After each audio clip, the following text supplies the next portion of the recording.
14 albums in. Yeah. 2024, LL Cool J. We're not gonna say LL Cool J is back because you ain't really been nowhere.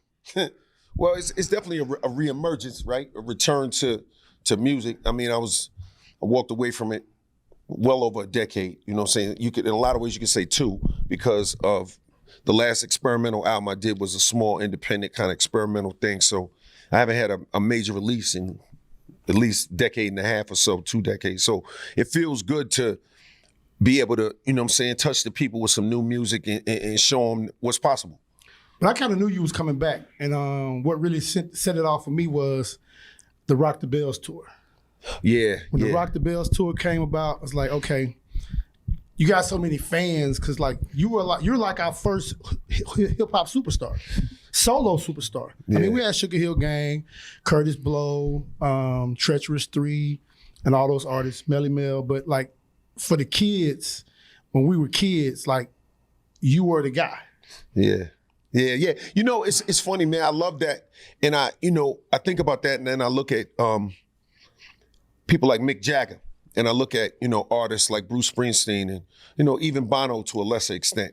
And it just shows me what's possible. And it just shows you, that we can take it to the next level. And I think the thing about hip hop is that, see, people think about 50 years of hip hop and we're just conditioned to think that that's like a long time and the genre is old. But you realize 50 is not that old when you have somebody transition at 50.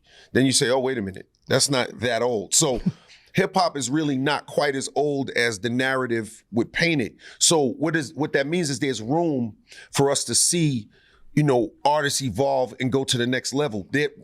We're just so used to as a culture, we're like almost trained that if an artist has a run 10 years, 12 years, 15 years, they stop, they're finished. Or if they go away for X amount of time, they can't return. And a lot of that is because we're just now realizing the importance of the craft. Right. And a lot of artists don't pay attention to the craft or stay and don't continue to care about the world as the world evolves. You know what I'm saying? They get locked in mentally and crystallized and locked into one time period. You know what I mean? So I just want to show people what's possible in that regard. That's why I'm doing this. That's the main reason. My main motivation and inspiration is to just show people that we could continue and that so when kids, when they start doing their music and when they see that, oh, I could do it for like 40 years. I could do it for 50 years. I could do this like my whole life. It's possible. And I'm just showing them that.